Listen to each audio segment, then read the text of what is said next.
जी औज़ुबिल्लाहिमिनश्शैतानिर्रजीम बिस्मिल्लाहिर्रहमानिर्रहीम। दोस्तों, जिस तरह हमारी एजुकेशन पर हाल चैनल में जीके के हवाले से हो, करंट अफेयर्स के हवाले से हो, या इस्लामियात के हवाले से हो, या जनरल साइंस के हवाले से हो, टॉपिक डिलीवर करते जा रहे हैं।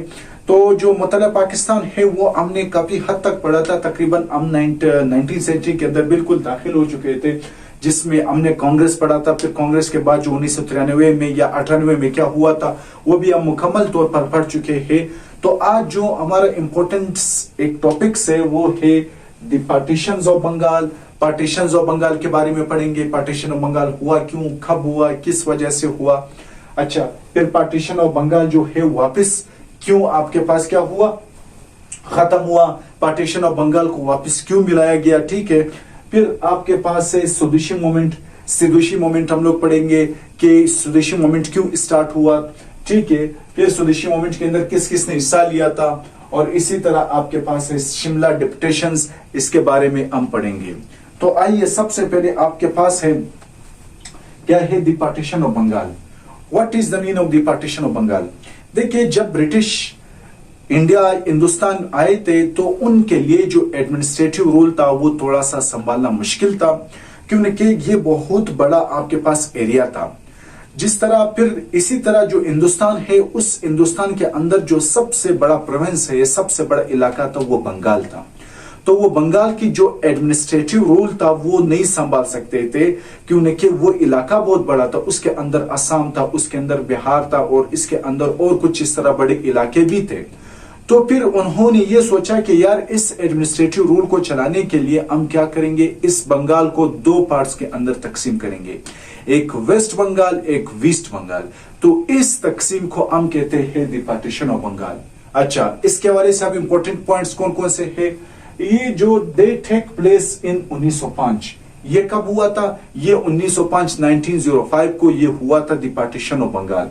अच्छा, उस टाइम कौन था द पार्टीशन ऑफ ब्लड। उस टाइम जो आपके पास वायसराय था, जिसके पास मुकम्मल तौर पर इख्तियार जो थे, वो आपके पास था लॉर्ड कर्जन। कौन था, लॉर्ड कर्जन जो था उस टाइम आपके पास पार्टीशन ऑफ बंगाल के दरमियान लॉर्ड कर्जन।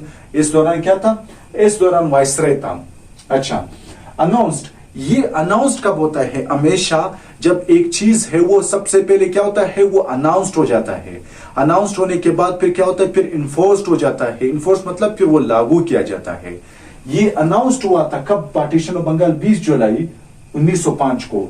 20 जुलाई 1905, ठीक है। 1905 को 20 जुलाई को ये अनाउंस हो गया। और इन्फोर्स कब हुआ था, ठीक है, कम इनटू इफेक्ट, जिसको हम लोग कहते हैं कम इनटू इफेक्ट, जो है 16 अक्टूबर 1905 को हुआ था। यानी जुलाई, अगस्त, 9 अगस्त हो गया, सितंबर और अक्टूबर, यानी 3 महीने के बाद जो है ये इन्फोर्स्ड हो गया था। अक्टूबर 1905 को ये क्या हो गया, इन्फोर्स्ड हो गया। अब रीजन क्या है, क्यों पार्टीशन ऑफ बंगाल किया गया था, क्यों इसको दो हिस्सों में तकसीम किया गया था, ठीक है। अच्छा, वो तो मैंने आपको बता दिया। दरअसल उनको क्या कहते, उनको तकसीम करना था और उन्होंने रूल पॉलिसी करना था, डिवाइड एंड रूल पॉलिसी के तहत, यानी उसको तकसीम करो फिर उसके ऊपर रूलिंग करो। तो इसके तहत जो है बंगाल को दो हिस्सों में तकसीम किया गया। अच्छा, क्यों, बंगाल जो था वो आपके पास बिगेस्ट प्रोविंस था। इसके अंदर बिहार भी था, इसके अंदर ओडिशा भी था। कौन कौन सा, बिहार और ओडिशा, ठीक है, और असम।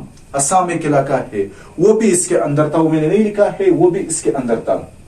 अच्छा, ये भी हो गया।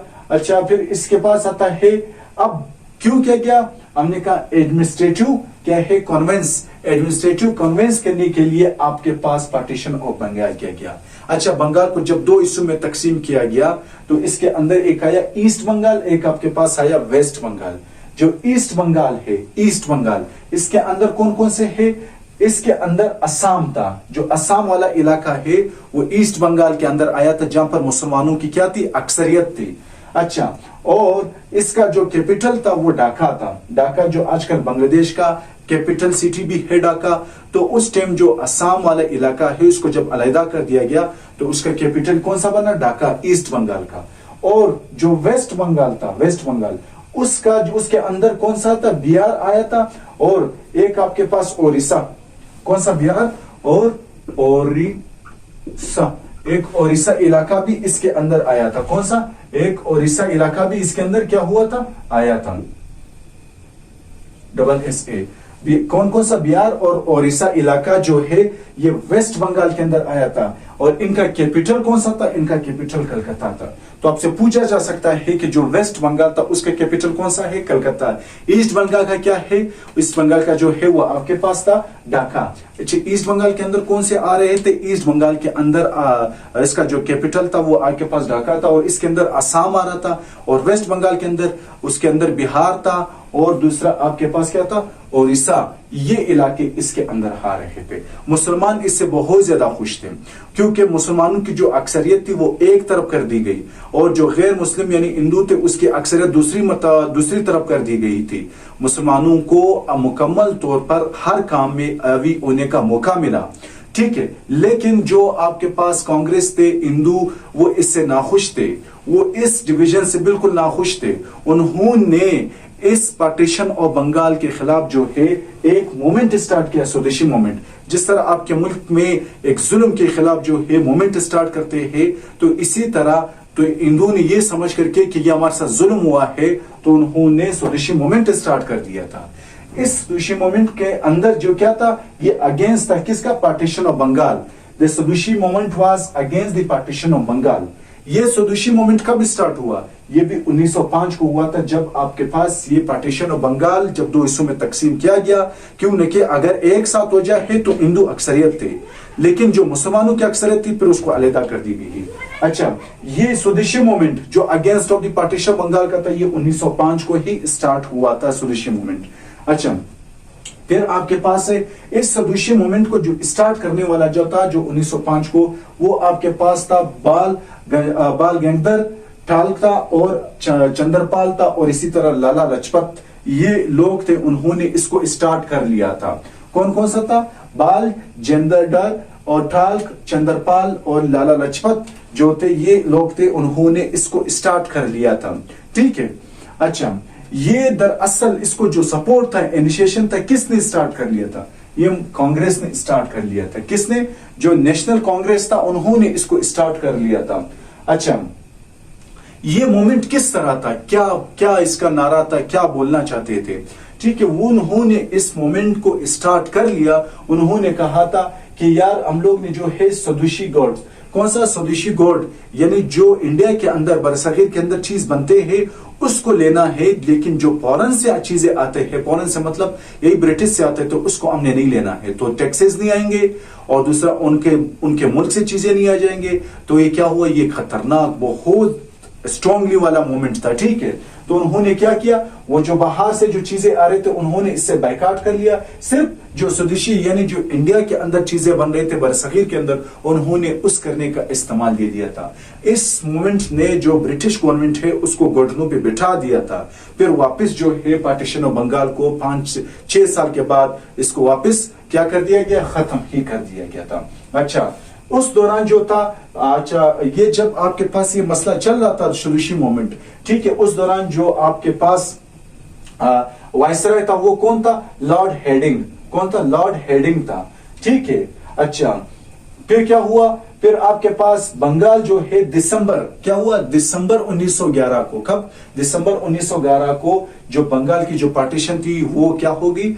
रिनोल्ड हो गई, यानी खत्म हो गई, वापस उसी तरह कर दिया गया, ठीक है। कब? दिसंबर 1911 को खत्म किसने कर लिया था?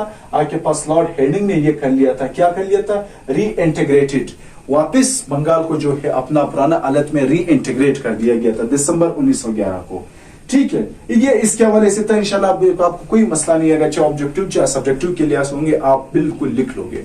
फिर आपके पास आता है शिमला डिप्यूटेशन। देखो, शिमला डिप्यूटेशन जो है ये आपके पास जो मुस्लिम लीग बनी थी उससे पहले हुआ था। इस शिमला डिप्यूटेशन में मुसलमानों यानी जो उस टाइम मुस्लिम जो थे उसको बहुत ज्यादा फायदे मिले थे, और उन्होंने इससे एक प्लेटफार्म भी उठाया। ये महसूस कर दिया कि भाई हमें एक प्लेटफार्म बनना चाहिए, जिस तरह मुस्लिम लीग के फॉर्म में फिर आया। ये शिमला डिप्यूटेशन जो है ये क्या है?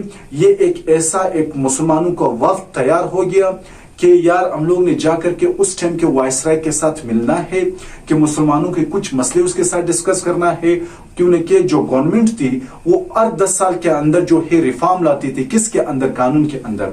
लॉर्ड मिंटो से उन्होंने मिलना था, फिर उन्होंने कुछ चीजें दी कि भाई लॉर्ड मिंटो साहब, आपने जब अगली रिफॉर्म लाना है तो हमारी ये तजवीज लिख लेने हैं। तो लॉर्ड मिंटो ने उसके साथ उसकी बात पर क्या किया? आमीन कर दिया था।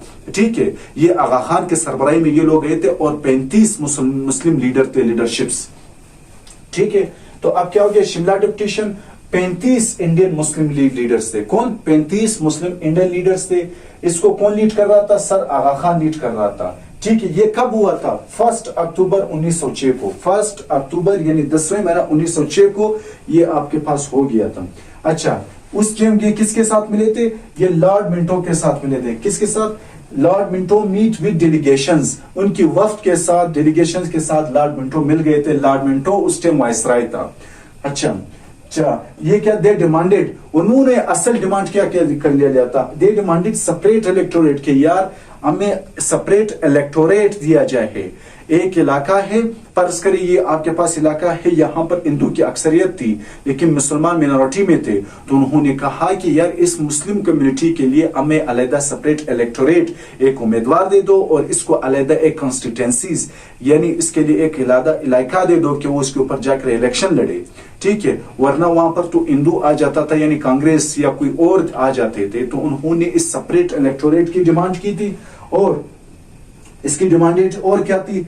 उसके लिए यह डिमांड थी कि सीट इन लेजिस्लेटर, कानून के अंदर जब कानून बनाने के लिए हमें एक लेजिस्लेटर के अंदर हमें सीट दिया जाए। ठीक है, कोटा इन क्या है? Government service. कोटा सबसे पहले क्या था? सीट इन लेजिस्लेटर, लेजिस्लेशन यानी कानून साज में हमें अपनी सीट दिया जाए। ठीक है, दूसरा क्या था? कोटा इन गवर्नमेंट सर्विस, जो गवर्नमेंट सर्विस उस टाइम जो जिस तरह आजकल CSS वगैरह चल रहे हैं उसी तरह उस टाइम जो था वो APS था, IAPS था, पता नहीं इस तरह कुछ था। उन्होंने कहा कि इस गवर्नमेंट सर्विस के अंदर हमें अपना कोटा दिया जाए। इसी तरह तीसरा क्या है? सीट ऑफ द जज फॉर मुस्लिम। ठीक है, जज के अंदर जो जज मुंतखब होते हैं उसके लिए हमें अपना अलग कोटा दिया जाए। जब ये शिमला डिप्टेशन जो वक्त थी, ये इसकी जो ड्राफ्ट थी, इसकी जो साख था, वो नवाब मोहसिन उल मुल्क ने प्रिपेयर कर लिया था। नवाब Mohsin ul Mulk prepared the draft of the Shimla deputation. Shimla deputation की जो ड्राफ्ट थी, जो साख थी, जो बनावट थी, जो पेपर थी, वो किसने बनाया था? नवाब मोहसिन उल मुल्क ने। तो इंशाल्लाह ये शिमला डिप्टेशन था। इसी तरह एक शिमला कॉन्फ्रेंस था जो 1945 को हुआ था, वो भी पढ़ेंगे इंशाल्लाह। तो आज के लिए इस मुताला पाकिस्तान के साथ डिटेल के साथ इंशाल्लाह आप सब चीजों को अटेम्प्ट कर लोगे, तो इजाजत दीजिए। अल्लाह हाफिज।